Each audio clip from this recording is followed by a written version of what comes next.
Nombre de fois, donc c'est Pichette qui parle de Philippe, nombre de fois j'eus à lui dire les épiphanies ou nucléa, lecture de travail où, pour ainsi parler, il désirait que je lui donne le là. Il écoutait avec attention, absorption, comme s'il eût fait son miel des fleurs de rhétorique. Si quelque chose clochait, il se prenait à rire d'un rire pareil à de la pudeur ou à une évasion. Ça et là, il me faisait reprendre, il proposait une nuance, il creusait, il notait. Je sentais sa mémoire sous le burin, son esprit en arrêt. Puis, un matin, tel un peintre qui distribue les couleurs, il disposait la palette de sa voix et, fort d'un ton, il se lançait. Et mon oreille croyait voir les demi-teintes de l'amour, des éclats de joie au soleil, un camailleux de tristesse nocturne, la raison du poème sur un fond de folie.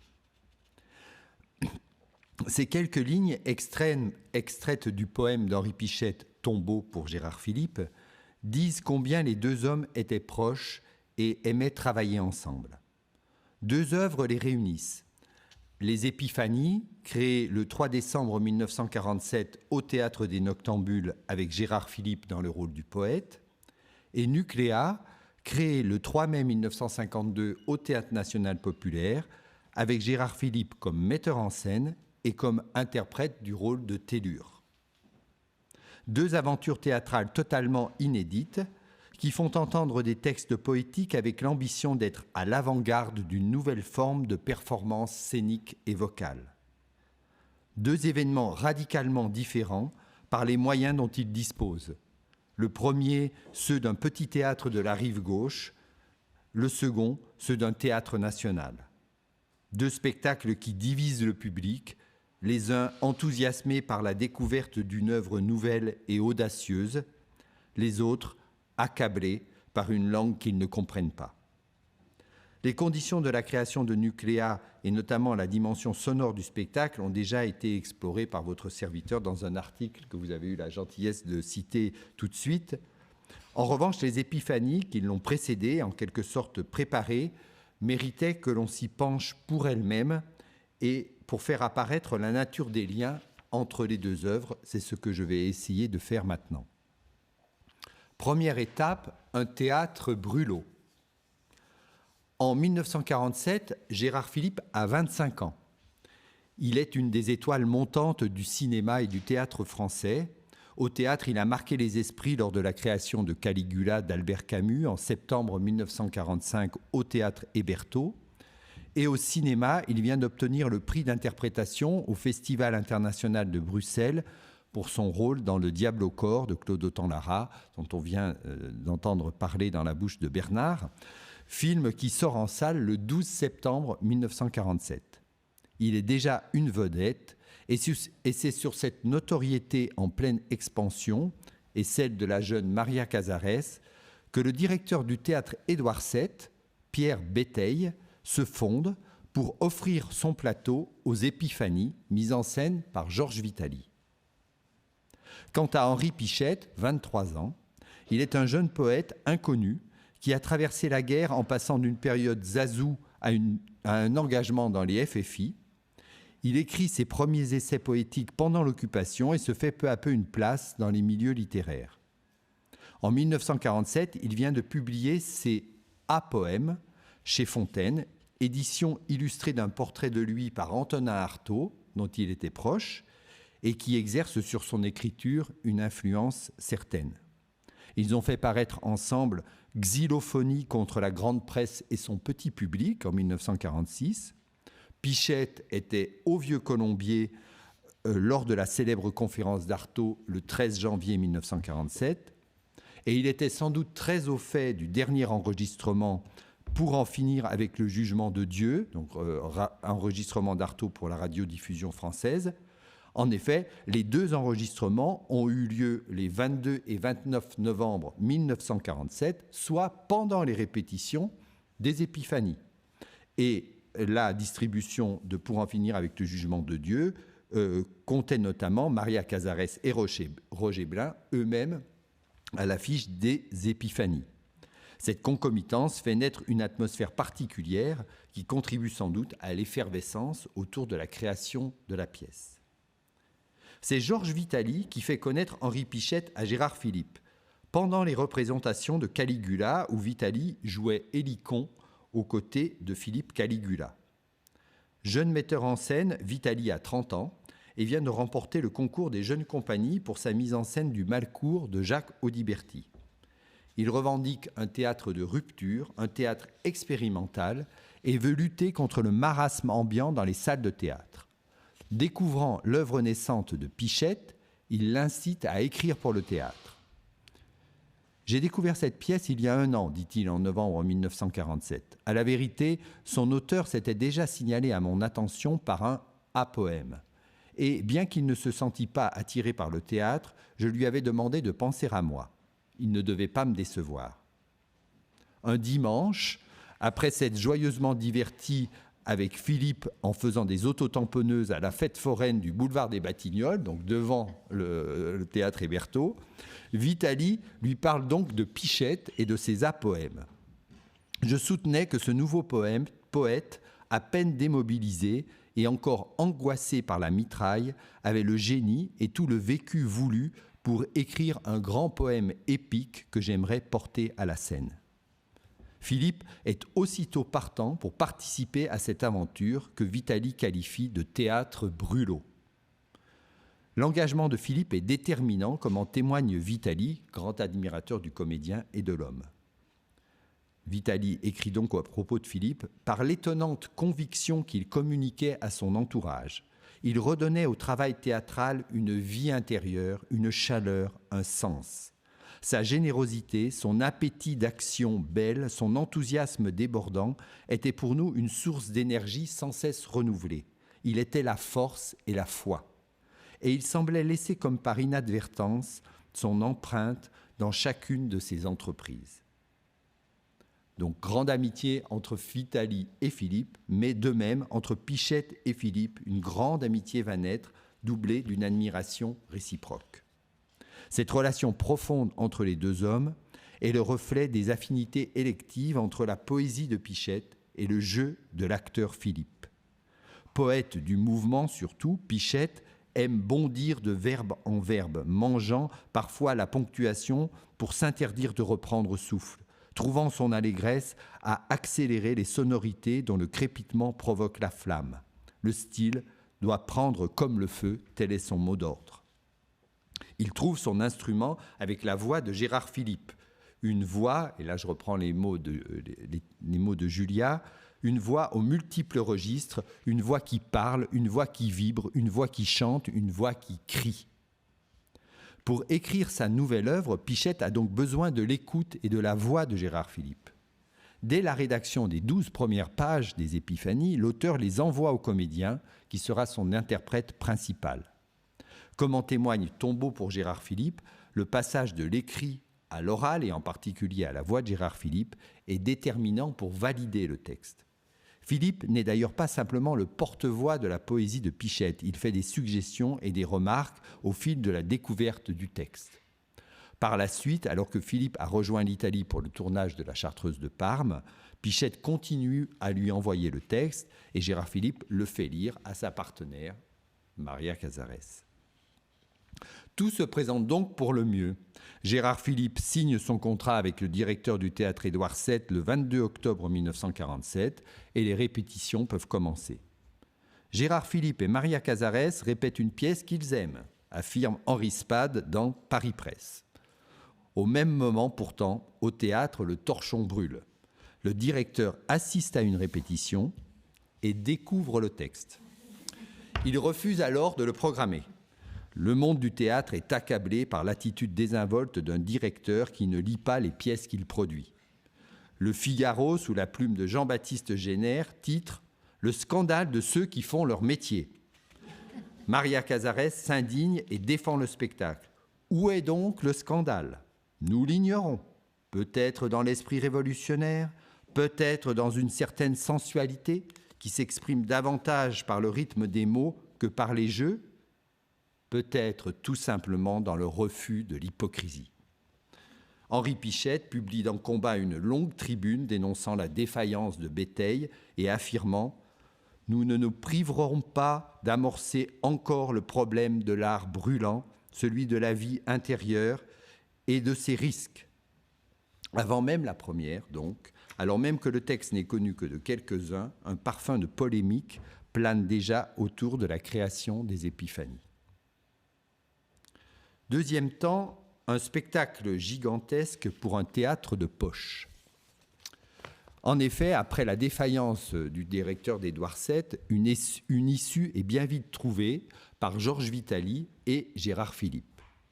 Ce dernier loue à ses frais, au quartier latin, le théâtre des Noctambules. C'est dire son engagement. Ce théâtre est dirigé depuis 1939 par Pierre Leris et Jean-Claude Dallemand, mais qui se fait appeler Jean-Claude. Ces deux hommes ont l'ambition de faire de leur salle un centre d'art où viendraient également se cristalliser les efforts des poètes, des orateurs, des écrivains ayant à cœur d'exprimer leur foi en destinées qui, pour le salut du monde, demeureront d'essence latine. L'esprit du lieu convient parfaitement au projet qui se veut un manifeste d'avant-garde. En revanche, la salle est bien plus petite. Alors, je n'ai pas réussi à trouver exactement combien de places, je pense que c'était autour de 150. La voilure du spectacle ne semble pas pour autant avoir été réduite. Les magnifiques photos du spectacle par Georges Henry ou Robert Doisneau, on en a vu grâce à Marie-Madeleine tout à l'heure à la fin de ton diaporama, ont focalisé l'attention sur les deux acteurs principaux.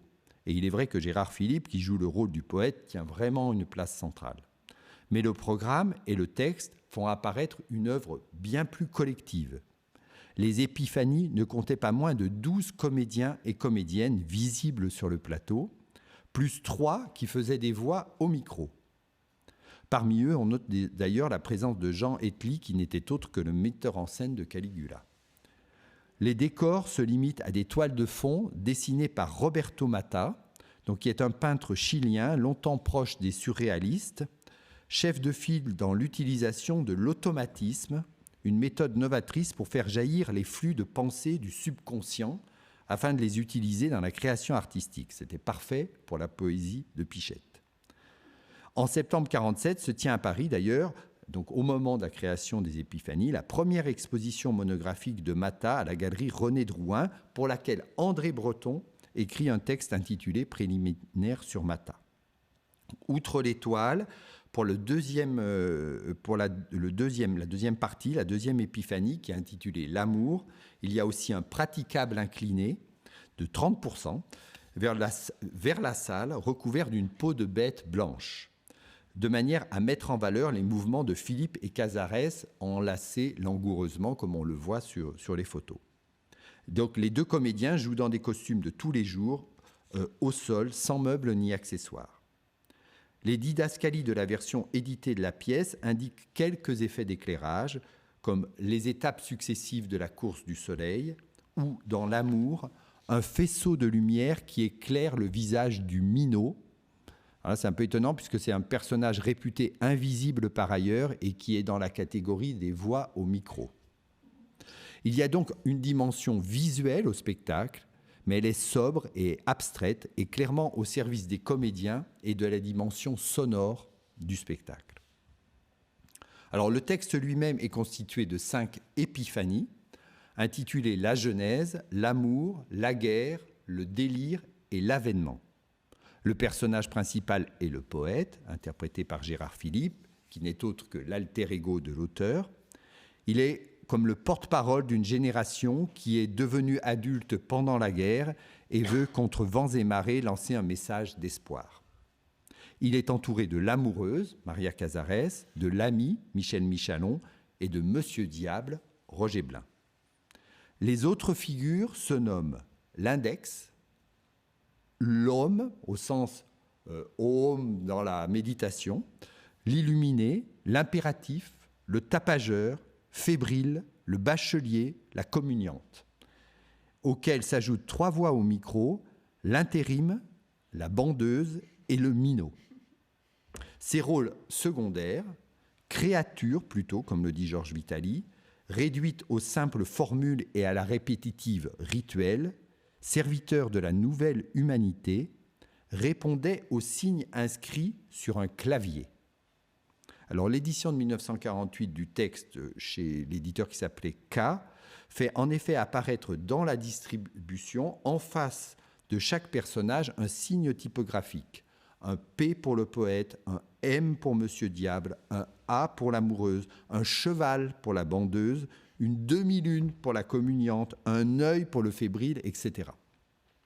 Alors ces signes étaient-ils d'une manière ou d'une autre visibles dans le spectacle ? De quel clavier parle-t-on ? Pour ma part, je ne l'ai pas compris, mais j'aimerais vraiment continuer et essayer d'en savoir plus. Mais bon, la mise en scène des Épiphanies apparaît avant tout comme une construction musicale, sonore et vocale. Georges Vitali s'est assuré le concours de Maurice Roche, qui est un jeune compositeur dont c'est une des premières œuvres. La partition requiert 2 pianos et 2 pianistes qui, selon la presse, étaient Maurice Roche lui-même et Yvonne Leblanc, et selon le programme, Pierre Harika et Percy Max. Dans ses mémoires, Vitali affirme que Maurice Roche, ayant perdu sa partition la veille de la première, improvise avec brio le jour de la première, et que par la suite, c'est Pierre Barbizet qui reconstitue et interprète la musique. Donc vraiment, de cette musique, sur cette musique, il y a beaucoup de flou. Aucune trace n'a vraiment été retrouvée. Est-ce qu'il y avait peut-être un prélude dans le court enregistrement que je vais vous faire entendre tout à l'heure? Il y a quelques notes de piano, donc sans doute elle accompagnait quand même un petit peu le spectacle, mais ça serait intéressant là aussi d'en savoir plus. Des bruitages, bien sûr, dans le spectacle. Ce sont les didascalies qui nous en disent le plus. Je vous en cite quelques-unes. Passage hyperbolique d'un train, corps de chasse, un rire suivi d'un rire suivi, coq, sirène, coq, frappement d'un gong aux vibrations longues, etc.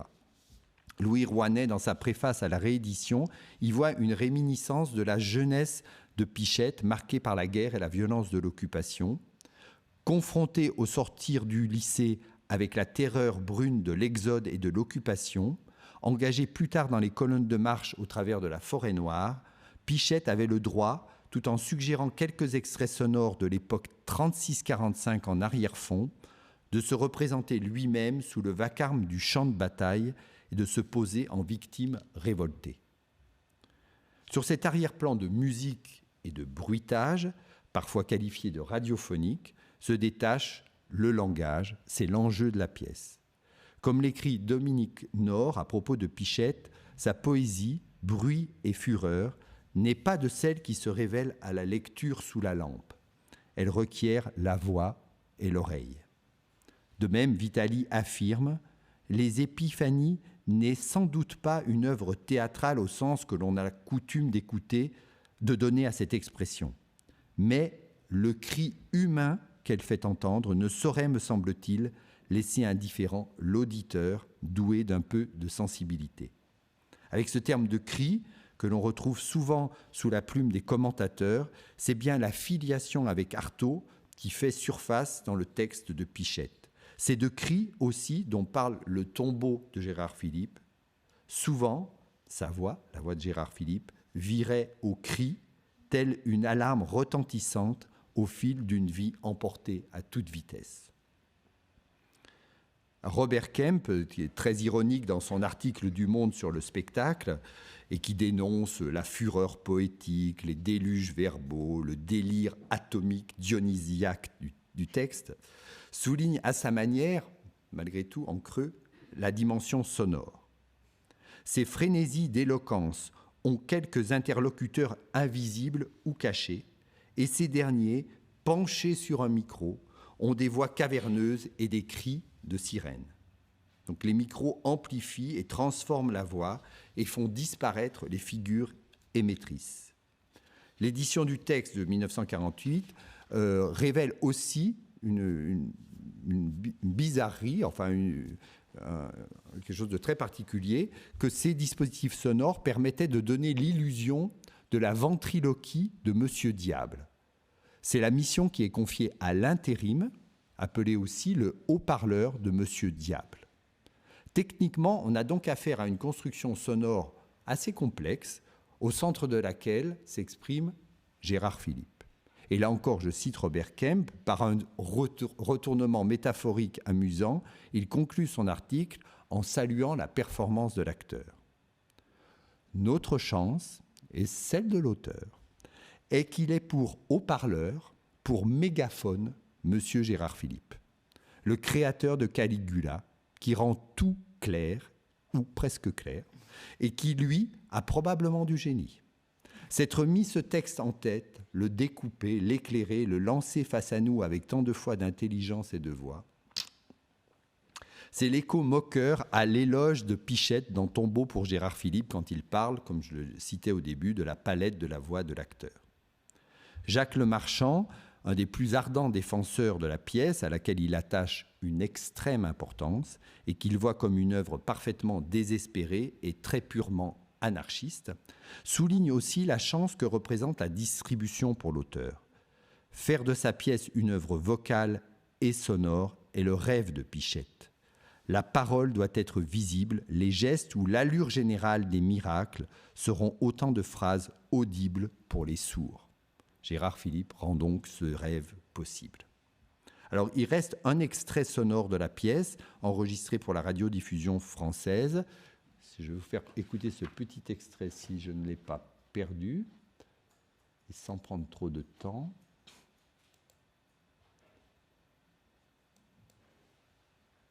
Non, j'ai peut-être mis là. Voilà, il est là.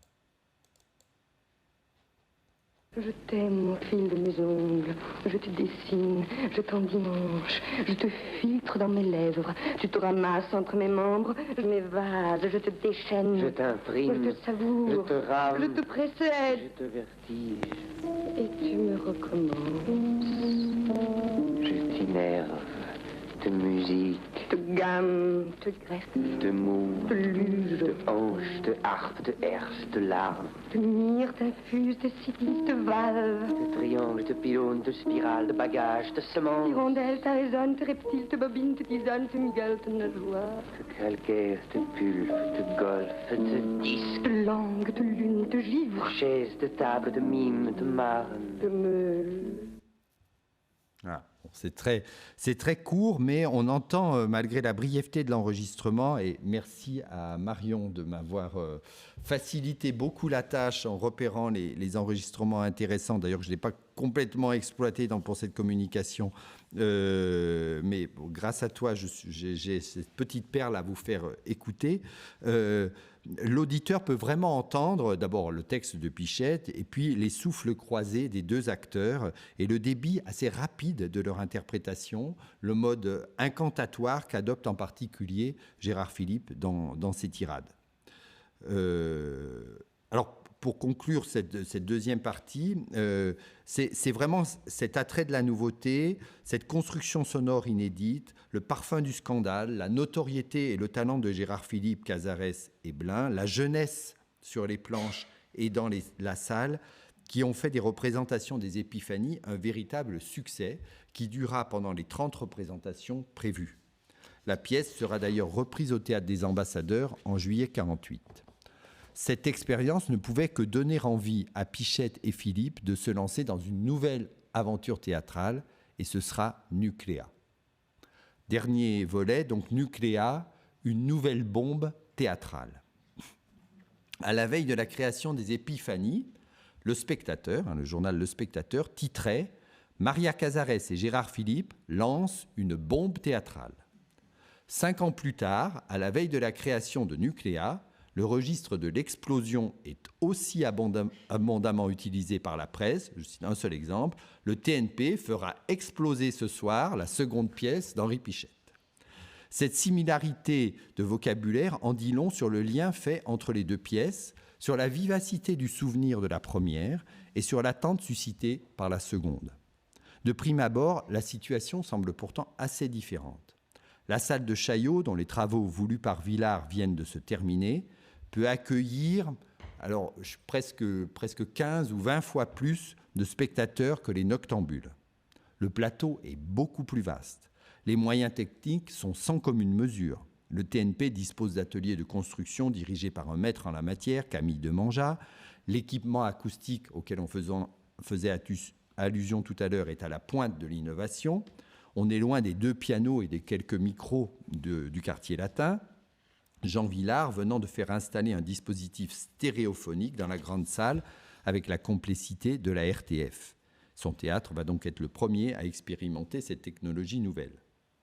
Il ne s'agit pas, en l'occurrence, d'un théâtre expérimental pour initier, mais d'un théâtre national populaire qui a l'ambition d'attirer un public large et diversifié. Il faut savoir qu'en alternance avec Nucléa, Villard met en scène l'Avare de Molière. Donc, programmer Pichette était un manifeste en faveur de l'ouverture du répertoire aux auteurs contemporains et à la poésie.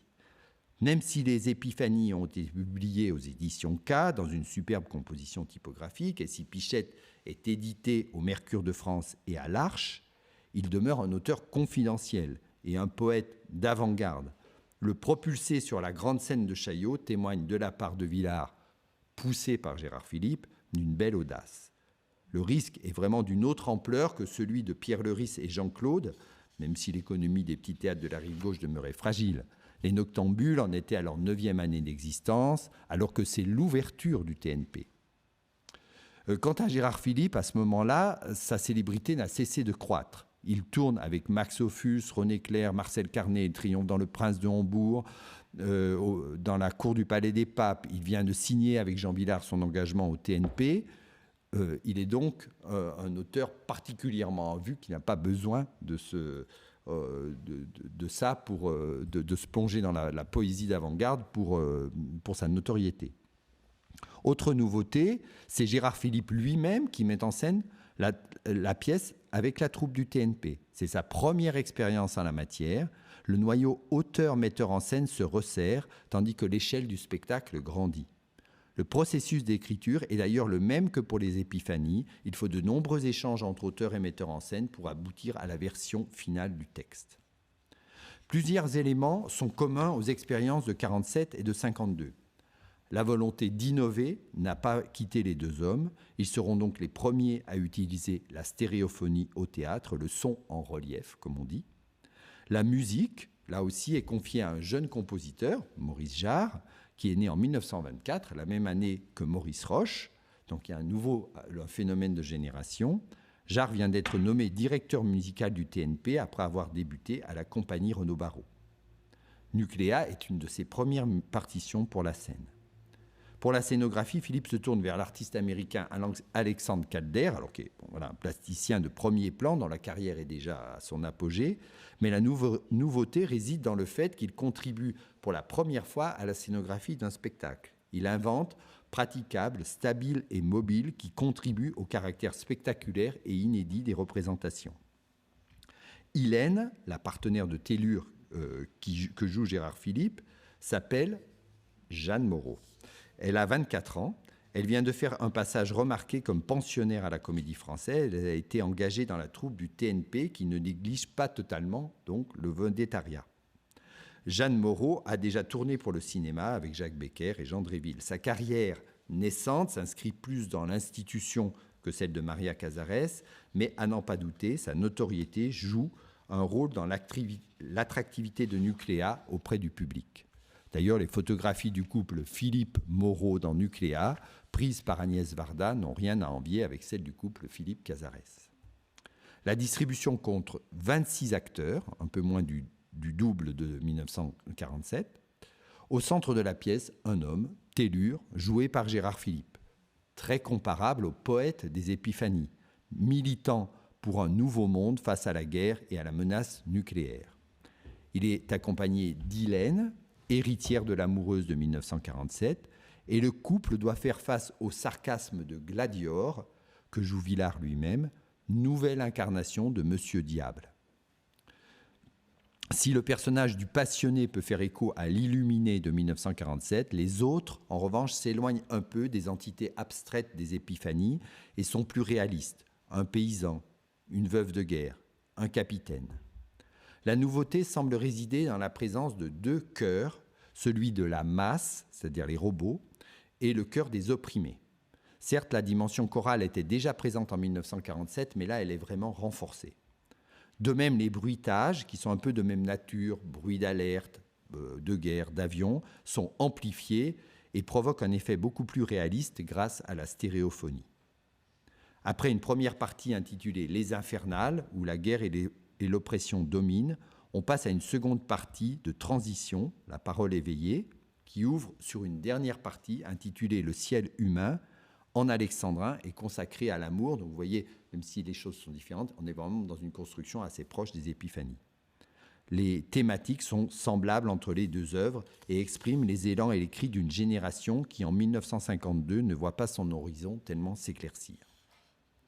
Comme pour les épiphanies, le public est partagé pour Nucléa, la théâtralité du texte est contestée, la poésie de Pichette convainc les uns et ulcère les autres, la sonorisation est perturbante pour une partie du public. Le TNP a peine à remplir sa grande salle et la première mise en scène de Gérard Philipe, malgré la puissance de sa nouveauté, peut-être à cause d'elle, restera dans l'histoire du théâtre comme un demi-échec. Il serait plus juste, pour finir, de retenir cette rencontre exceptionnelle entre un poète et un comédien, l'engagement dans l'espace poétique dont tu parlais, de Gérard Philipe, comment ce couple s'inscrit entre peut-être celui de Claudel et Barrault et plus tard celui de Coltès et Chéreau, de garder en mémoire ces deux spectacles d'avant-garde dans la continuité des surréalistes et d'Antonin Artaud, qui ont au cœur de la création la voix et les technologies du son, et de s'interroger, ça c'est peut-être plus subjectif, sur les filiations de l'écriture entre Pichette et des auteurs comme Valère Novarina. Il faut enfin relire Le tombeau de Gérard Philipe d'Henri Pichette, non pas simplement comme un des plus beaux hommages à l'acteur, mais comme un des textes fondamentaux sur l'art de l'acteur et sur les rapports poésie et voix au théâtre. Je vous remercie.